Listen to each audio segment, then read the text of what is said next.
Right. Spare part memang sudah bersedia untuk penghawa dingin A290 dengan nama NSX. Dan spare part hari ini saya nak tunjuk macam mana nak pasang spare part.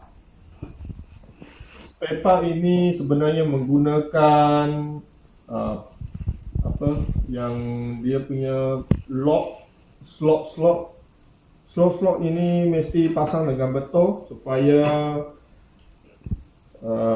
pin tidak bengkok. Dan yang ini adalah dia punya mainboard. Biasa mainboard ada main power bekalan, okey, dengan satu lagi dia punya relay sambungan ke terminal. Dan tapi hari ini saya nak tunjuk adalah pemasangan coil sensor, temperature sensor, pemasangan itu swing state motor, pemasangan bagi display, LED display, dan satu lagi itu indoor fan motor. Okey, yang ini adalah dia punya slot untuk pin masuk, tapi di mana nak pasang mesti cam dengan betul. Yang ini sini ada tulis PG fan. Ya, ini untuk fan punya pemasangan. Yang ini untuk dia punya state control. Okey, state control sini ada tulis PGF untuk state control. Alright. Dan satu lagi coil sensor. Walaupun kita ada satu sesi pun sudah kasih tunjuk di mana coil sensor perlu dipasang. Sebenarnya coil sensor dipasang sini ada satu temperature. Alright. Jadi saya pusing sini. Dan satu lagi adalah dia punya window itu swing. Okay.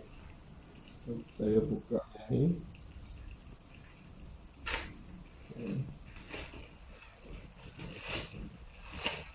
Motor. Alright. Nampak swing motor, dia punya slot tak sama sikit punya. Alright. Dia slot memang tak sama. Untuk swing motor, yang ini untuk dia punya display. Jadi warna merah. Jadi kita pasang kat sini lah, warna merah. Alright. Dan satu lagi coil sensor kita boleh pasang dekat sini. Yang ini penting dia punya clip. Mana sini ada satu gigi. Yang ini untuk genggam clip. Kalau tersilap pasang, tuan-tuan perempuan tak akan masuk pin inilah. Yang ini dekat sini ada pin. Jadi ini mesti tunjuk ke arah. Dan sini adalah dia punya speed pins. Kita pasang sini. Okay. Lepas itu stepper motor. Tengok sini ada tulis wind up down, UD, wind up down. Ini untuk wind up down ni. Walaupun kita ada satu slot untuk wifi, tapi untuk model standard model kami tak ada buat modul wifi. Dan standard model pun tak ada wind blade yang boleh bergerak ke left and right. Ini port tak ada lah. Okay. Selepas pasang sila cek. Dan inilah cara pemasangannya.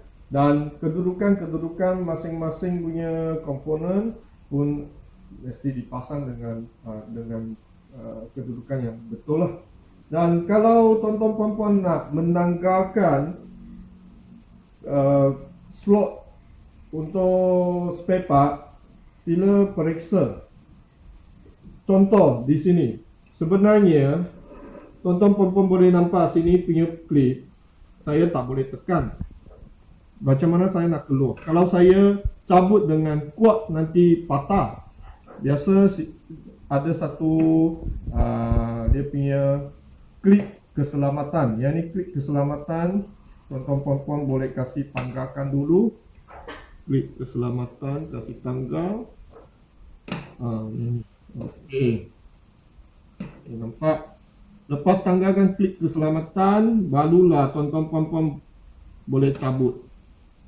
Okey. Kalau tidak, tuan-tuan puan-puan akan tercabut pula kabel, merosakkan dia punya slot. Okey. Ya, ini pesanan dari pihak NSF. Alright. Begitu juga kalau boleh tekan, okey, tak apa, tak ada masalah langsung lah. Dia boleh tekan, boleh cabut kan, sebab dia tak ada tersangkut di mana-mana. Tapi untuk yang ini, tuan-tuan puan-puan perlu keluarkan dia punya pin keselamatan, keluarkan baru boleh buka. Okey, sekian, terima kasih.